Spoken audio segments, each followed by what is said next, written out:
નમસ્કાર, આપ જોઈ રહ્યા છો બીટીવી ન્યૂઝ ગુજરાતી. હું છું અંકુર રાવલ. સમાચારની શરૂઆત કરીએ ડીસાની ફટાકડાની ફેક્ટરીનો બ્લાસ્ટ અને આ કેસમાં એક મહત્વપૂર્ણ સમાચાર.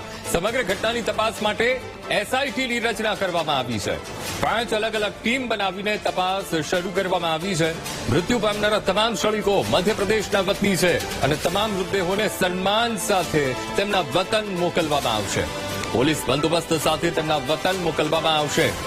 મહત્વપૂર્ણ અપડેટ આ કેસને લઈને તો આગની ઘટનાને લઈને બનાસકાંઠા જિલ્લા પોલીસ વડાએ પણ નિવેદન આપ્યું કે જવાબદારો સામે કાર્યવાહી થઈ રહી છે અને એસઆઈટીની પણ રચના કરવામાં આવી છે. હવે એસઆઈટી આ મુદ્દે તપાસ કરશે. 5 જેટલી ટીમો બનાવી છે અને અલગ અલગ દિશામાં તપાસ હાથ ધરવામાં આવશે. તો જેમના પણ મૃત્યુ થયા છે એ મધ્યપ્રદેશના વતની છે અને તેમના મૃતદેહોને સન્માનની સાથે તેમના વતન એ મોકલવામાં આવશે. તો આ આખા કેસની તપાસ એસઆઈટી કરશે અને એસઆઈટીની રચના કરવામાં આવી છે. 5 અલગ ટીમ બનાવવામાં આવી છે અને 5 અલગ અલગ ટીમ એ તપાસ શરૂ કરશે. મૃત્યુ પામનારા તમામ શ્રમિકો મધ્યપ્રદેશના વતની છે અને આગની ઘટનાને લઈને બનાસકાંઠા જિલ્લા પોલીસ વડાએ નિવેદન આપ્યું છે. તમામ મૃતદેહોને સન્માન સાથે તેમના વતન મોકલવામાં આવશે અને પોલીસ બંદોબસ્ત સાથે વતન મોકલાશે.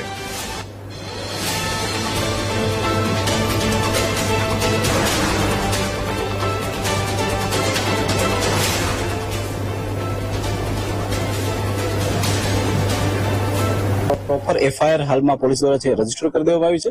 પોલીસને આની અંદર પ્રાથમિક સફળતાઓ બી મળી છે, પણ છતાં પણ પોલીસ દ્વારા પૂરેપૂરી સફળતા મળી છે. તેના માટે થઈને 5 જેટલી ટીમો બનાવવામાં આવી છે. આઈજી સાહેબ દ્વારા જે છે કે એસઆઈટી નું ગઠન કરવામાં આવ્યું છે અને ડીવાયએસપી કક્ષાના અધિકારીને આની તપાસ આપી અને એલસીબી એસઓજીના પીઆઈ અને સિવાય પીએસઆઈની એક ટીમ બનાવી અને એસઆઈટી બનાવી અને હાલમાં એની તપાસની કાર્યવાહી હાલ પોલીસ દ્વારા ચાલુ છે.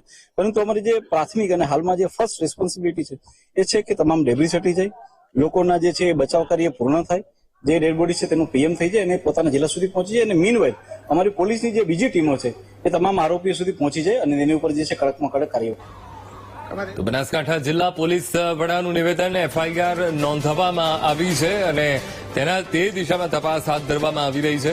સાથે જ મુખ્ય જે આરોપી અને જેને બનાવવામાં આવ્યું છે એ માલિકને શોધવાની પણ તજવીજ હાથ ધરી છે. તો આ મુદ્દે સંવાદદાતા પાર્થ લાઈવ જોડાઈ ગયા છે. પાર્થ, જે આખી ઘટના બની છે, આખી ઘટનાથી આખું ગુજરાત એ ધ્રુજી ઉઠ્યું છે. 21 લોકોના મોત થઈ ગયા છે અને જિલ્લા પોલીસ વડાએ કીધું એફઆઈઆર નોંધાઈ ચૂકી છે. ખાસ તો એ પણ કહી રહ્યા છે કે પ્રાથમિક સફળતાઓ પણ કેટલીક મળી છે. કઈ સફળતાની વાત કરી રહ્યા છે. સાથે એસઆઈટીની રચનાની પણ વાત સામે આવી રહી છે. 5 અલગ અલગ ટીમ કઈ દિશામાં તપાસ થશે?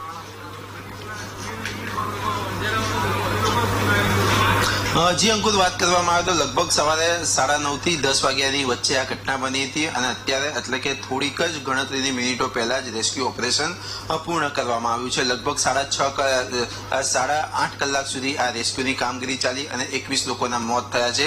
21 લોકોના મોત થવાના કારણે જે રાજકીય રીતની વાત કરવામાં આવે તો શાસક પક્ષ અને વિપક્ષ દ્વારા પણ રાજકીય રોટલા શેકવાની વાત કરવામાં આવી હતી. ત્યારે હવે પોલીસની કામગીરીની વાત કરવામાં આવે તો પોલીસે લગભગ 5 જેટલી ટીમ બનાવવામાં આવી છે.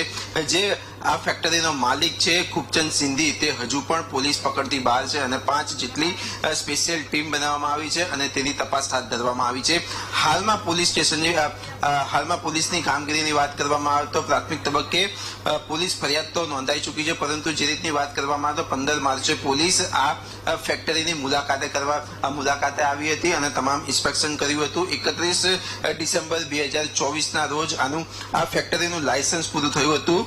લાયસન્સની વાત કરવામાં આવે તો અહીંયા ફક્ત ફટાકડા વેચવા માટેની પરવાનગી આપવામાં આવી હતી, નહીં કે ફટાકડા બનાવવા માટેની. પરંતુ અહીંયા ફટાકડા બનતા હતા અને ફટાકડા બનતા હતા આ દરમિયાન જ એક બ્લાસ્ટ થયો. બ્લાસ્ટ એટલો તીવ્રતા વાળો હતો કે જે મુખ્ય દિવાલ હતી તે મુખ્ય દિવાલ તૂટીને ખેતરોની બાજુ પડી છે. કેટલાય ટુકડા પણ તેના ત્યાં હજુ પણ પડ્યા છે. તમે જે રીતના દ્રશ્યો જોઈ રહ્યા છો કે આ કાટમાળમાંથી લોકોને બહાર કાઢવામાં આવ્યા હતા. 21 જેટલા મૃતદેહ અત્યાર સુધીમાં મળ્યા છે. પરંતુ વાત કરવામાં આવે તો હવે આ જે કામગીરી છે તે પૂર્ણ થઈ છે. બીજી વાત કરવામાં આવે તો અહીંયા ફેક્ટરી જે હતી એ ફક્ત ફટાકડાના વેચાણ કરવા માટે હતી, ફટાકડા બનાવવા માટે નહીં, પરંતુ અહીંયા ફટાકડા બનાવવા માટેનો મુદ્દા માલ પણ પોલીસને કબજે થયો હોવાની વિગતો સામે આવી રહી છે. ત્યારે ક્યાંક ને ક્યાંક નિયમોના ભંગ બદલ આ ઉપરાંત જે જગ્યા છે તે જગ્યાની જે પરમિશન આપવામાં આવી હતી તે પરમિશનના ગેરઉપયોગ કરવા બદલ પણ ગુનો દાખલ થયો છે. હાલમાં જે ખૂબચંદ સિંધી નામનો જે આ વેપારી છે, દીપક ટ્રેડર્સ નામથી આ આખી ફેક્ટરી ચલાવતો હતો, તેને પકડવા માટે પોલીસે 5 ટીમ જે કાર્યરત કરી છે અને તેને પકડવા માટેના ચક્રો પણ ગતિમાન કર્યા છે. જી બિલકુલ પાર્થ, આપ અમારી સાથે જોડાયેલા રહેશો. તો ડીસાની આ આખી ઘટના અને આ ઘટનાના પડઘા ગાંધીનગર સુધી પહોંચ્યા છે. બનાસકાંઠાના ડીસામાં આવેલી આ જેઆઈડીસીમાં ફટાકડાની ફેક્ટરીમાં આગ લાગી અને આ વિકરાળ ઘટના દીપક ટ્રેડર્સ નામની કંપનીમાં લાગેલી આ વિકરાળ આગ અત્યાર સુધીમાં 21 શ્રમિકોને ભરખી ગઈ છે. મૃતકોમાં 10 થી વધુ પુરુષો, 4 મહિલા, 3 સગીર સામેલ છે. 5 લોકો ગંભીર રીતે દાઝ્યા હોવાથી હોસ્પિટલમાં દાખલ કરાયેલા છે. જોકે મોતનો આંકડો હજુ પણ વધી શકે છે, કારણ કે ઘટના સમયે ગોડાઉનમાં 23 જેટલા શ્રમિકો હાજર હતા. ફેક્ટરીનો માલિક દીપક સિંધી હજુ પણ ફરાર છે. જોકે માલિક પાસે માત્ર ફટાકડા વેચવાની જ પરવાનગી હતી. ફેક્ટરીના માલિકે નિયમ વિરુદ્ધ જઈને મોટો સ્ટોક ફેક્ટરીમાં રાખ્યો હતો. ફેક્ટરીમાં ગેરકાયદે ફટાકડા બનાવાતા હતા. માલિકની બેદરકારીને કારણે શ્રમિકોએ જીવ ગુમાવ્યો છે. તો તંત્રની જાણ બહાર આટલી મોટી માત્રામાં સ્ટોક રાખ્યો હોવાથી અધિકારીઓની કામગીરી સામે પણ સવાલ ઉભા થઈ રહ્યા છે. ઘટનામાં 2 લોકોની ધરપકડ કરી હોવાની આરોગ્ય મંત્રી ઋષિકેશ પટેલે પણ માહિતી આપી. મહત્વનું છે કે ફટાકડાના ગોડાઉનમાં બોઇલર ફાટતા વિકરાળ આગ લાગી હતી. ફાયરની ટીમે ભારે જહેમત પછી આગ પર કાબુ મેળવાયો છે. અમે આપને ટીવી સ્ક્રીન ઉપર જે તસવીર બતાવી રહ્યા છીએ, 2 તસવીરો, એક દીપક સિંધી જે આરોપી છે અને આ જે ફેક્ટરી હતી એ ફેક્ટરીનો માલિક જે ગેરકાયદેસર રીતે જેને માત્ર ને માત્ર ફટાકડા વેચવાની મંજૂરી હતી, બનાવવાની મંજૂરી નહોતી અપાઈ, એ દીપક સિંધી અત્યારે ફરાર છે. બીજો ખૂબચંદ સિંધી જે દીપકનો પિતા છે. આ બંને પિતા પુત્ર અત્યારે ગાયબ છે, નથી મળી રહ્યા, પોલીસ પકડથી દૂર છે. તો જ્યારે 2024 ડિસેમ્બર 2024માં લાયસન્સ પૂરું થઈ ગયું હતું, વેચવાની પણ પરવાનગી નહોતી, ત્યારે રાખવાની વાત અને બનાવવાની વાત તો ખૂબ દૂર રહી. ના મને એ ફેક્ટરીનો માલિક તો ફરાર જ છે, એ હજી સુધી આવ્યો નથી. અમે અહીંયા બેઠા રડો ડેડ બોડી અંદર હવે લાશ છે, 25 છે, 30 છે, એ માલિક જોણે અમે જાણતા નહીં. પણ એ લોકો એમ કે તમે શાંતિ રાખો, શાંતિ કેટલી રાખવાની? અમારો ભોણિયો જતો રહ્યો, અમને કેવી રીતે શાંતિ રહે બોલો? એનો પરિવાર એટલો ગરીબ છે ને કે મારો બનેવી અહીંયા કેમ નથી ઓપરેશન દે. એ મારી બેન 2 બોન થઈ ગઈ, એ મજૂરી કરતી દેખી ગઈ, 2 બોન થઈ ગઈ.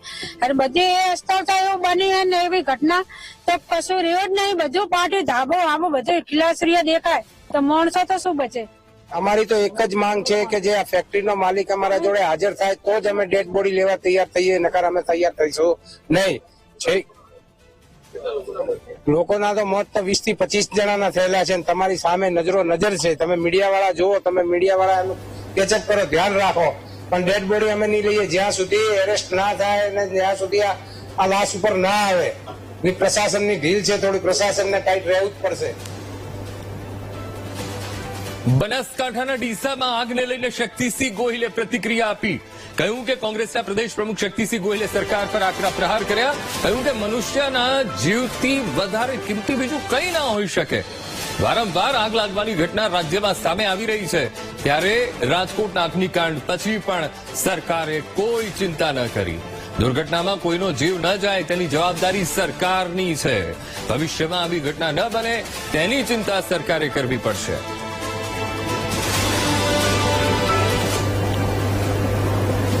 મનુષ્યના જીવથી વધારે કિંમતી બીજું કશું જ ના હોઈ શકે. વારંવાર આપણા ગુજરાતમાં આવી ઘટનાઓ ઘટે છે. સુરતની તક્ષશિલા કાંડથી પાઠ ન ભણ્યા, કોઈ શિક્ષા ન લીધી, ભવિષ્યમાં ન બને એની ચિંતા ન કરી.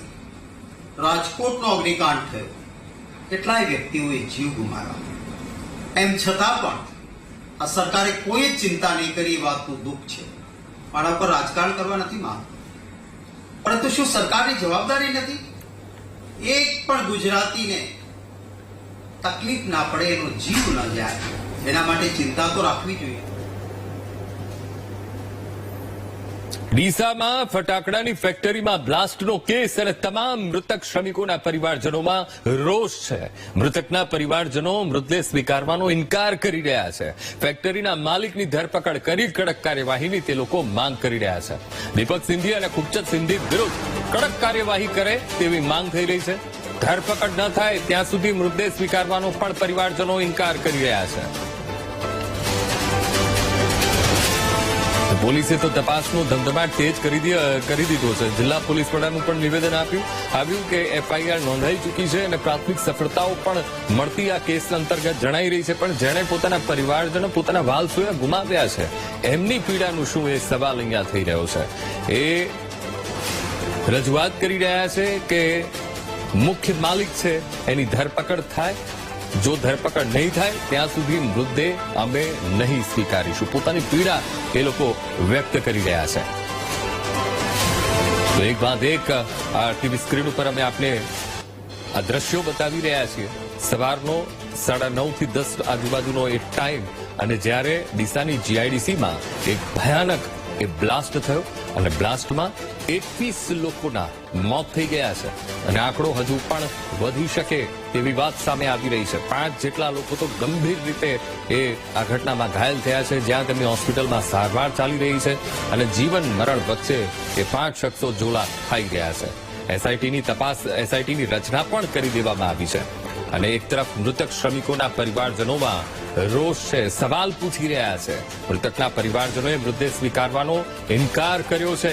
કહી રહ્યા છે કે જ્યાં સુધી અમને ન્યાય નહીં મળે, એ ફેક્ટરીનો માલિક તેની ધરપકડ નહીં થાય, તેની સામે કડક કાર્યવાહી નહીં થાય, ત્યાં સુધી અમે મૃતદેહ નહીં સ્વીકારીએ. દીપક સિંધી અને તેનો પિતા ખૂબચંદ સિંધી વિરુદ્ધ કડક કાર્યવાહી થાય તેવી માંગ થઈ રહી છે અને જો ધરપકડ ના થાય ત્યાં સુધી મૃતદેહ સ્વીકારવાનો એ પરિજનો ઇનકાર કરી રહ્યા છે. 21 લોકોએ આ ઘટનામાં જીવ ગુમાવ્યો છે. રોજીરોટી મેળવવા માટે એ આ ડીસાની જીઆઈડીસીમાં એ આ દીપક ટ્રેડર્સમાં તેઓ કામ મેળવવા માટે આવ્યા હતા, પણ તેમને બદલામાં મોત મળ્યું છે.